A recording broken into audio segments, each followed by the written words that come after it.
always makes me smile when Seamus waves to me.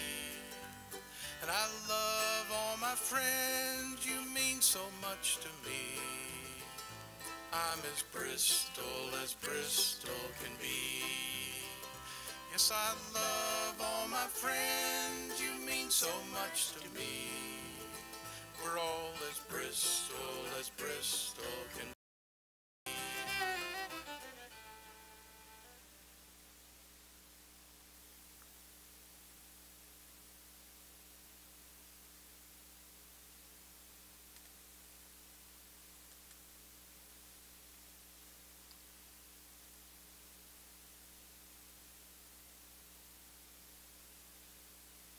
Welcome to Conversation Starters. I am Sullivan County Commissioner John Gardner from Kingsport's 11th District. I'm joined by a longtime friend, Bryan K. Boyd, Bristol's own. Bryan is a candidate for Bristol, Tennessee City Council. Bryan, welcome to the show. Thanks for having me. Yes, sir. And for those of you that are watching, you're going to have the ability to ask questions via live stream. So feel free to participate in the broadcast that way and join our conversation. Before we start talking politics, I'm gonna actually break from my notes for a second. The song that was playing during the intro. What's the name of that song? I'm as Bristol can be. And tell our viewers who wrote that song. I wrote that song and recorded it here in Bristol, right here in this studio. It's something that I didn't expect you to ask about, but it's something that I'm proud of. It's a good song, and it was inspired by a few of my friends that grew up with, that battled cancer, and how as a group of friends we came together and tried to help them out, and then all the wonderful things about Bristol that brought about. And I wrote the song, and it's got a lot of Bristol stuff in it. It's you know, it's a good song about Bristol, and you can find it on my Facebook page, my website, and even on YouTube. But just talks a lot about Bristol and shows the love I have for my town, and all of us do. Right. And if you've not had a chance to go to Bryan's website, Bryan, once again, he is running for City Council for Bristol, Tennessee, and his website is bryankboyd.com. And you said the song is loaded on that website? I believe there's a link there on the media connection where you can look at pictures, and there's also an uplink where you can go listen to the song on YouTube. Don't have to pay for it. It's right. Yeah, and it's Bryan with a Y. I get that. Bryan K. Boyd. Yeah. But, how long have you been writing songs? You know, over 20 years, and it's just something to do, and you know, it just sort of comes to me sometimes. And the best ones I've done, I think, are that one and the one about my granddaddy, but also about Bristol, and some wedding songs. I've had some performed at weddings, and I've had some performed at our church too. So it's kind of a neat thing. One of the things I enjoyed about that particular song was it talked about how your mom came down from up north, and she Right. married a Bristol man, and so you are you're Bristol born. Yes, I am. Like the song says, I'm half Yankee by blood, but my mom moved down here, married a local Boyd, the song says, and she became all about Bristol. She loved Bristol. She was, like I said, grew up in New York, but she raised all of us kids here, and the picture I have of her, it's on my website, and is a picture of her with a Bristol visor on. She loved this town. She loved the people here, and raised us here, and so she might have been a Yankee when she got here, but she was as Bristol could be herself. So, you know, and I'm a pretty simple person, and that's, my town's important to me. Good deal. And again, if you're just now joining us, we're here with Bristol City Council candidate Bryan K. Boyd. And if you would like to participate in the conversation, feel free to join us via Facebook live stream, and attach your questions, and we'll get those answered for you tonight. We mentioned that you are Bristol born. Are you the only candidate running at this point in time that's Bristol born? Well, yeah, that's the thing is, we only have one race that's contested in this city council election. Two of the council candidates are unopposed, and I'm running against an opponent who's the incumbent. And right now, not that it's something that should be required, but there are no people on the city council who actually were born here or went to Tennessee high school like I did, and so many of my friends. It's not something you should have to do, but I mean, a lot of people are surprised by that. And we welcome people into Bristol. We're friendly. You know, it's a good place to live, and we try to live up to that.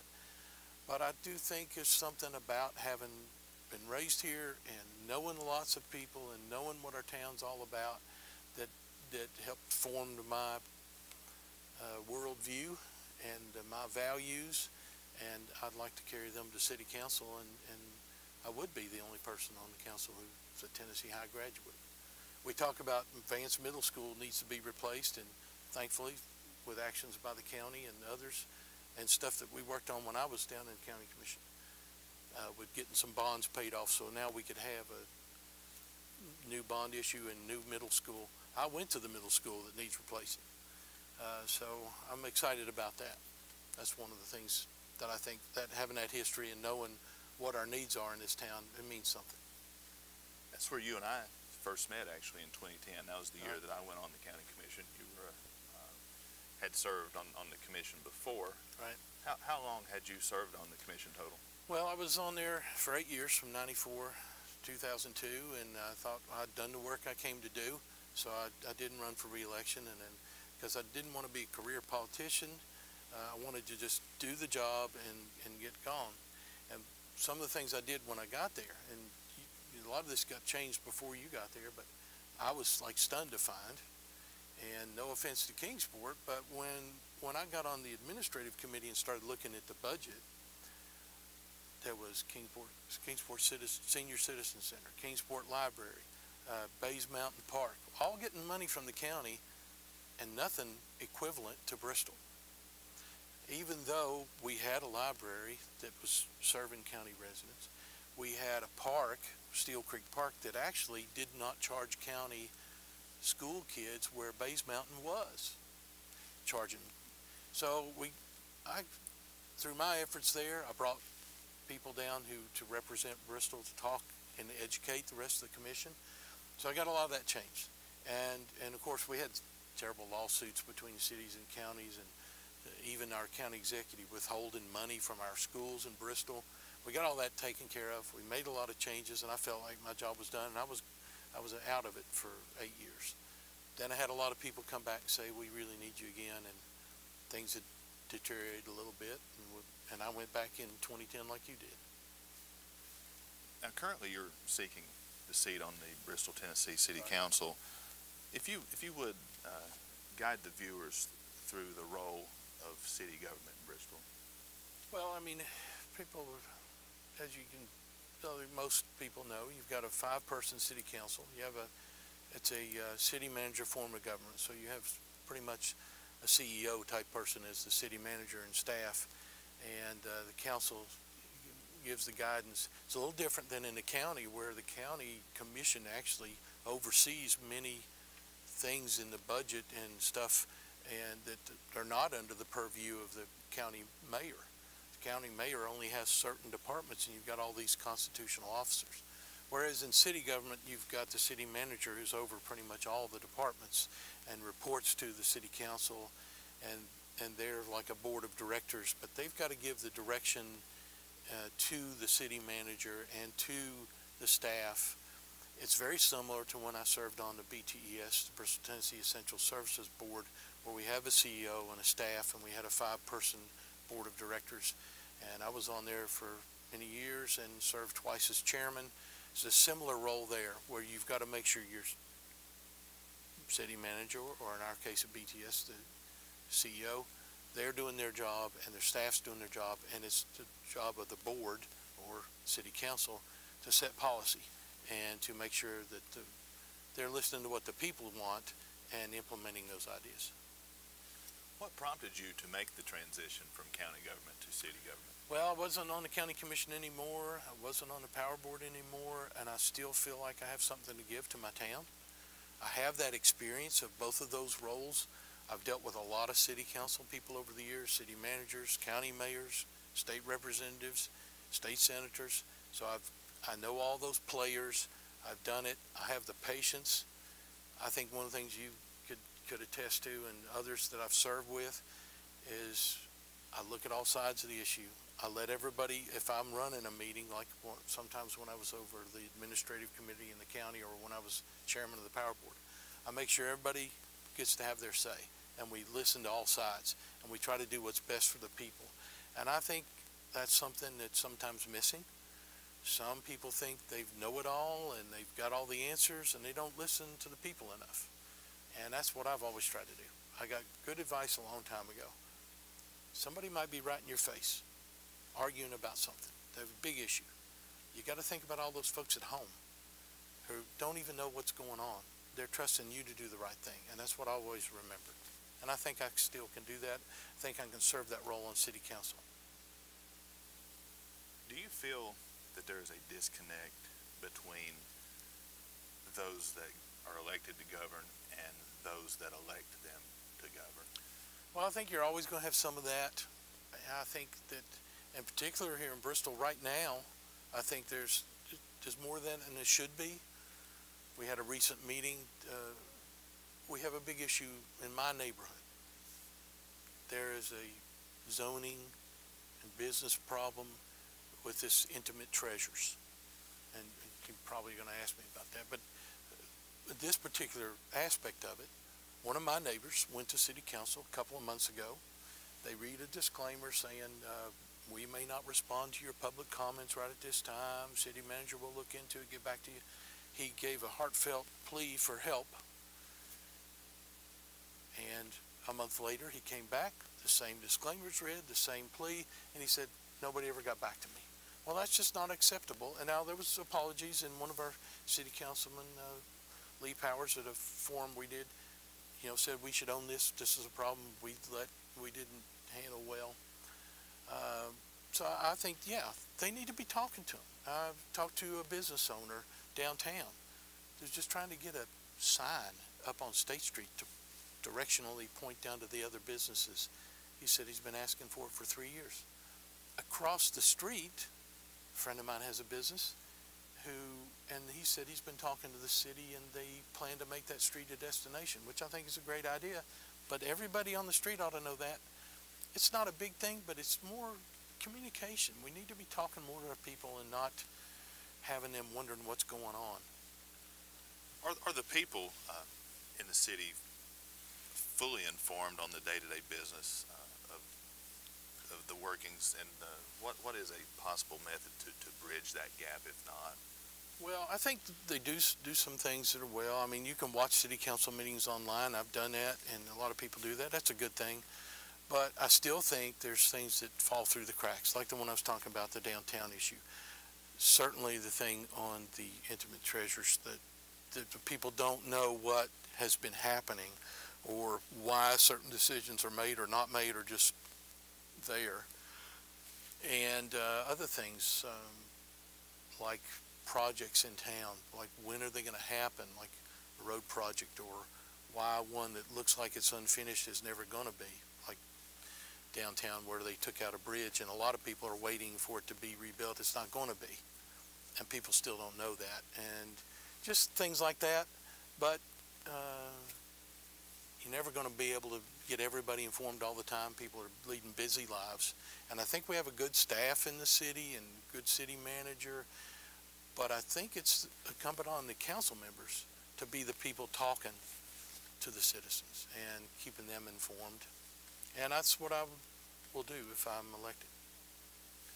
And again, if you're just now joining us, we are with Bristol, Tennessee City Council candidate Bryan K. Boyd from Bristol. He is running for office here in Bristol in the city, and if you would like more information about Bryan, go to his website, bryankboyd.com, and we will be taking questions from our live stream audience at any point in time during the conversation, so please feel free to join us.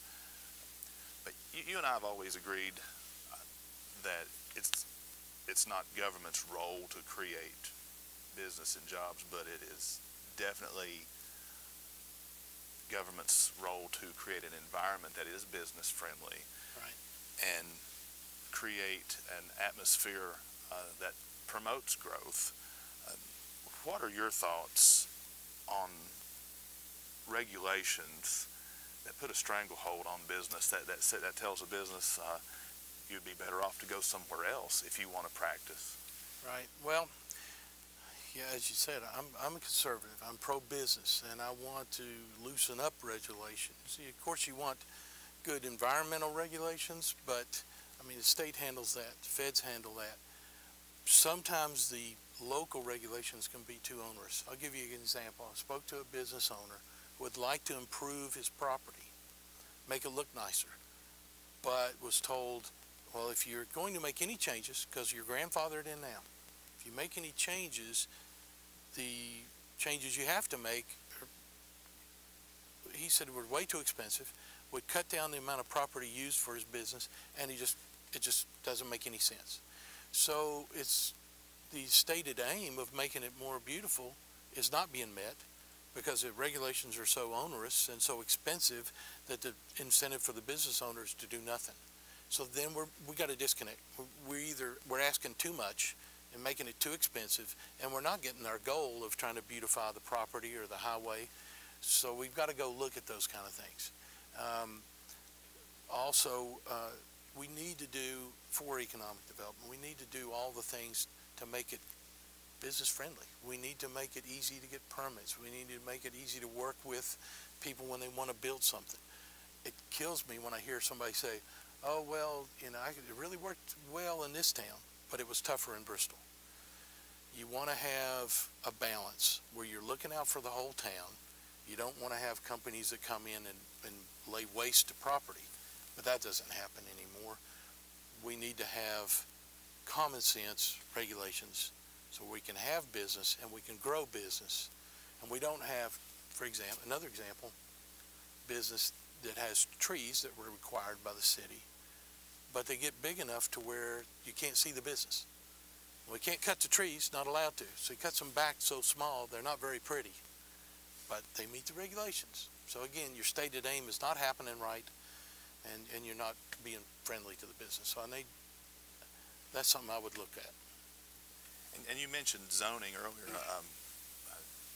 Since you've been away from the commission, I've been the county commission liaison to the planning commission, and that's almost a whole other governing body by itself. Mm-hmm. It can be as interesting as county commission. Right. And I understand what you're talking about when it comes to zoning, and you were talking about the adult shop, right, that went in the neighborhood. Mm-hmm. At what point do we draw the line between values and progress? And because that's a sticky it is. Subject. Well, and that's a tough one. It's my neighbors where I live, and my neighbors are upset about it. It's a shop that's already in business here in town, grandfathered in where they are now.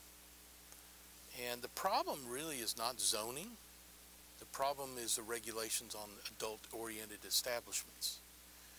And because of the technicalities of the way that's measured, I think, which is kind of ludicrous, and so do most of my neighbors, the way the state law reads and the way it's been interpreted, again, I take issue with the way it's been interpreted.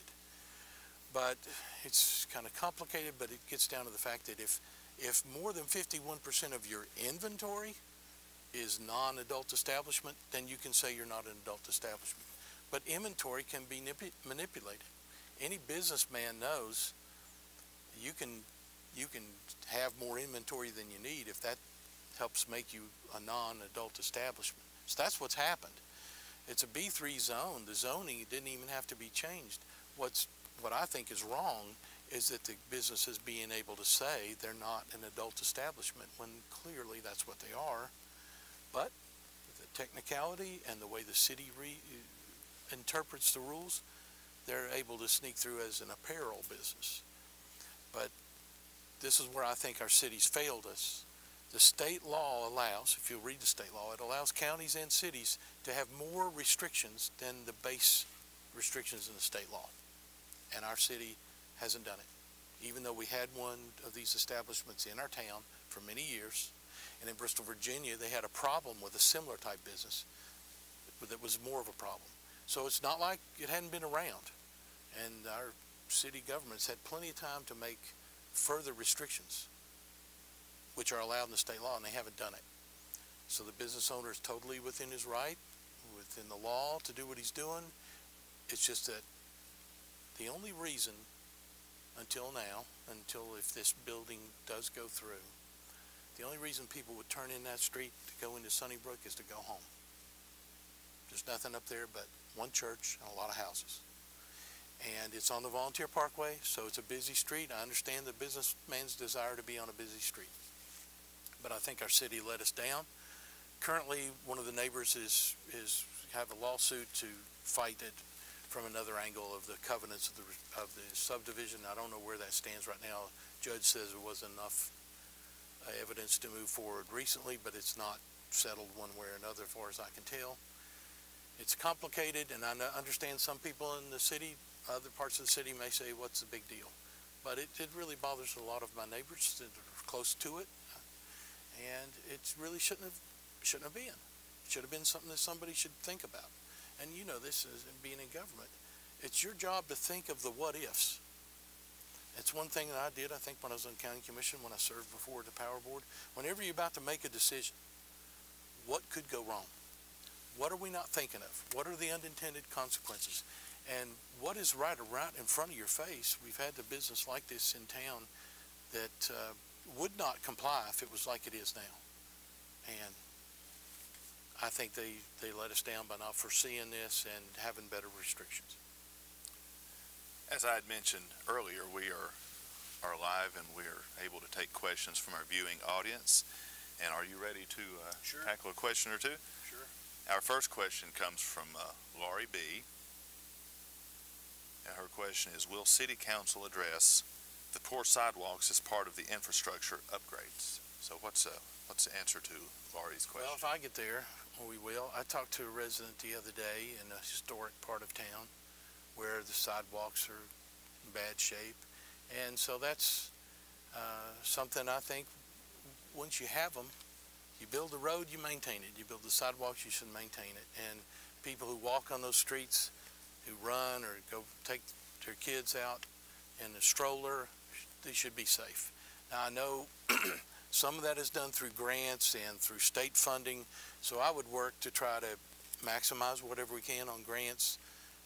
It's because the sidewalks are especially prevalent in our more historic neighborhoods, and we should do what we can to improve those. And they should be safe, number one, and presentable, because you talk about home values and things like that, and there's we were at a forum recently where realtors sponsored it, and they say we need more high-end homes. Well, you can't have a high-end home if the neighborhood that it's sitting in doesn't look good and is not safe to walk in. So that's something I would hope we could do much better than we're doing now. I'd like to thank Laurie for her participation in our conversation. And our next question comes from Alex, and it's in regards to a very new subject, especially on the county level as well. Where do you want to put the new middle school? Well, as a city councilman, I don't get that decision, but personally, I would hope that it would be still in the core of the town, maybe where like the practice field is now for Vance Junior High, Vance Middle School. It is the junior high when I was there. I'm kind of old, but the school board will make that kind of decision. But I would hope if I'm elected, I would work closely with school board members, all of whom I'm friends with, and I would happy to work with, because the funding would be coming from the county, from the city, and I think it's something that all of us should get together and work together on. But I think logically, as a parent, it makes sense for it to be close in where the site is now, and I think there's room. But I'm not an architect, but I think that would be the best place, close to Tennessee High, close to the other athletic facilities. I think that makes sense for most citizens. Would probably like to see it there. And again, if you're just now joining us, or if you've been with us the entire evening, feel free to join our conversation via the live stream and ask Bryan K. Boyd, candidate for Bristol, Tennessee City Council, any question that you would like. And we have another question from Beth, and this is in regards to a company that I'm very familiar with, okay. Exide Battery in Bristol. Right. Exide chose not to open back because, as her question states, because of community complaining and protesting. And how will you better inform residents so that we do not lose another company? Well, when it was first announced that they may be reopened, I was very excited about that because I think the jobs for Bristol are important, and I think the environmental regulations that the state has, the protections that are there, I have faith in the state. I'm a Ronald Reagan fan, and I remember his line of trust but verify. So my first inclination would be to work with Exide or any other company like that. And if there are concerns, then you address them. But you don't try to run off a company that is telling you we want to come there. You should sit down and work with them and say, okay, there are some concerns. Let's see that, make sure that those are addressed and the fears are allayed and that the state's going to do their job. I don't really know what the particulars are, why they made the decision. I've heard rumors that yes, there were people in town who didn't want them, and that's unfortunate because I think the vast majority of citizens did want the jobs, but they do want environmental protections at the same time, and I don't see that those can't happen together. I think we can have good jobs and we can have manufacturing jobs and still have a good economy and good stewardship of our environment at the same time. I think we've come a long way from the days when some of the factories didn't do that. No responsible company wants that kind of a problem anymore. And I would be in favor of jobs and work with companies and make sure our town's protected, but we're pro-business and we're doing everything we can to make sure we get jobs here. What are your thoughts, and that leads into a thought I'd had earlier in a conversation I'd had earlier this week, that, and I'd hate to think that the idea that traditional brick and mortar businesses, smokestack factories are going to be a thing of the past someday. I can't stand the thoughts of that personally. And rather than attracting business, we should attract people. And like I like to say, 1 John, second opinion, how do you attract people without jobs? So where is the priority there, and how will you address that as a new member? Well, I think you can do both. It's sort of like energy policy. And I learned a lot about this when I was on the power board. You need all of the above. You can't just do energy with solar, and you can't just do it with coal. You need everything. Our country needs all that, all the renewables, all the other. You need an all-of-the-above strategy, but you also need that for economic development. I think under President Trump, we're going to have a resurgence of American manufacturing, and I don't think the brick and mortar smokestacks are going away. There's less smokestacks because so many things are environmentally friendly now. A lot of new companies have zero pollution in factories, and that's the factories of the future and have the present. And I think we can go after those. But I also think we can go after the people, and not retirees only, and not just say we want to be a bedroom community, as some people want to be, and you don't want to grow, and you just want to be a nice little place. I think we need to go after high-tech workers, people who work from home. I'm a small businessman. I've been in business for 24 years. I've seen what it's like. I know what it's like to deal with regulations.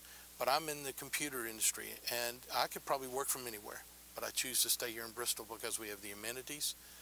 Because of the high-speed internet we have through BTS, we've got as fast an internet as they have anywhere in the country.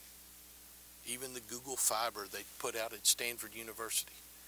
So I think we can go after those knowledge workers. We can keep our college graduates here, the people who sometimes work from home and work for Google or work for some other company. A lot of these high-tech companies in the Silicon Valley, they're actually encouraging their workers to work from home. Well, those kind of people who would love our lifestyle and our amenities that we have with the beautiful mountains, the lakes, and the vibrant downtown we have in Bristol, those kind of workers, I think we can draw here, and I think we should recruit them. Sometimes they stay small. They're small companies like mine, but sometimes those companies grow. But a lot of times they're higher paid workers, and they contribute to the economy, and they help pay for those hospitality jobs and restaurants that we all like to have, but we all can't work in those. So we've got to have, like I said, an all the above. Go after the larger companies and manufacturers, but also the new economy that's going to be high tech. And I'd like to thank everyone that has dropped a question into our live stream this evening. I'd also like to thank Dawn, who just asked, what will it take to get Broad Street paved instead of just patched? It's one of, and this is it's one of the quotes here, it is one of the worst roads in Bristol. What's your thoughts? Well, it's like I said before, you build the road, you should maintain it. And I'm not particularly, I know they've been doing some work on Broad Street to put in a new water or sewer line. I'm not sure which. I've got some friends that live out that way, and I was just driving out there the other day, and construction's underway. And I will tell you, my experience with our city crews are tremendous. We had a problem in my neighborhood recently, and they were out there really quick, fixed a drainage sewage problem. So I think we got great folks there. But I think if we tear something up, we should fix it. There's a particular bump on the Volunteer Parkway I avoid because it was a patch and it's a bump, and I don't like it. And so I would be sympathetic to that question. You know, I'm sure there's a schedule, the roads are repaved, but if you tear them up pretty bad, I think they should be repaved. You only have so much money, but I just think if you build something, you should take care of it. And roads are an important part of our town, and something it is the city's job. And speaking of downtown, the Bristol downtown nightlife, lack of a better term, it's really growing. Any night of the week, every business is doing very well. Right. What are your plans to keep a strong downtown economy moving forward? Well, I've talked to a lot of downtown business owners, and they want to hear more from the city. They want more support, and they would have an advocate in me because we need to give them the tools and again, less regulation. And just something simple, like my friend who has the pizza place is like, can I have a sign up at the corner that lets people know I'm down here? I've been in a lot of cities, and we want our city to be a walking city, folks walking up and down State Street, and they should know what else is down there. And I do think we need to branch out into the side streets off of State Street and do more development and encourage more, and I think some of that started, but I have talked to business owners that feel like they don't have the support, or over-regulation is causing them some problems. But I think that's just more communication. Just talk to them, bring them into the fold, and say, what can we do to help you? And not just downtown, but in other parts of town too. In closing, I would like to give you the last word, and any final thoughts, and especially inform the viewers, and if we had to get some more questions to come rolling in through the live stream, I'm not going to let you off the hook so quick. Oh, that's fine. But please inform the viewers about the election days and the election locations, and any closing comments you may have. Well, we have one more day of early voting, and you can tell by my sunburn, I've been out there shaking hands and seeing people coming and going. That's at the Armory on the Bluff City Highway. It'll be from 9 to 4 tomorrow. It's the last day of early voting. The election day is Tuesday, the 16th. And one thing I'd like people to really understand is no matter where you live inside the city limits of Bristol, you can vote in all of the city council district races. Now, ours is the only one that has a contest, but the other two candidates who were unopposed, everybody in town can vote in every district, no matter where you live. A lot of people are not aware of that. And that's from 8 a.m. to 8 p.m. Tuesday. The 4 polling places are the Slater Center, Avoca School, Holston View School, and Anderson School. You can't vote at the Armory. That's only for early voting, and I'm sure people will drive there Tuesday to vote, but you have to vote at your normal precinct on election day. And I guess if people are interested, and if anything they didn't hear about me, you can go to my Facebook page, go to my website. I feel like I have what it takes to be a city council person. I've got the experience, but I have fresh ideas, and I have, because of my business experience and the fact that the industry I'm in and the computer business, I really do think that one of the untapped things for us to grow our town and to keep our kids here, that come out of college and want something to do, is to go after the higher tech business and to recruit people here. I spoke to a new immigrant to Bristol recently from New York, and he's like, the taxes are so onerous in some of these other states that he can make less money here and put way more in his pocket. We need to be telling people that. We need to tell that story to small companies, big companies, and individuals. And some of these large companies who are encouraging their workers to work from home, bring them here. This is a great place to live. We've got a wonderful quality of life, and it's something I think we can do. We should do more of. We should work harder at that. Again, I'd like to thank you for spending your evening with us, and what's your wife's name? Boyd. Your wife's name? Oh, I'm sorry. I thought you said my last name, and you'd probably play a trick on me. My wife's name is Laurie, and we've been married for almost 37 years, and we got married here in Bristol. I'll definitely tell her that thank you for sharing with us this evening, because a lot of people don't know this. When you run a campaign, you and I both know this, when you run a campaign, you're kind of absentee at times, and you are, and you actually run as a family, and just like to thank her for her support, and you out here pounding the pavement. And thanks. I really think that this thing that Tim's doing with these conversations, this is a high-tech thing. It's direct communication. It's the kind of thing that we should do more of, and I'm excited about this, and I look forward to seeing more of them that you all do with other folks. Yes, sir. And thank you to the video guy, Tim Flanagan, and thank you, the viewing audience, and thank all of you that responded with questions. And until next time, hope to see you again, and thank you for all your continued support.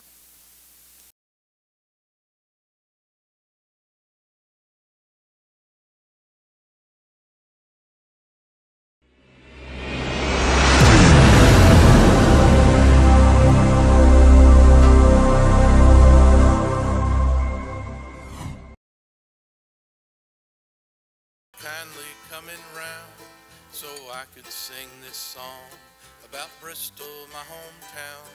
It's filled with all my friends who have a lot to give. Like the sign over State Street says, it's a good place to live. And I'm as Bristol can be. It always makes me smile when Seamus waves to me. I loved old Ernie Ford, and every day I thank the Lord. I'm as Bristol can be.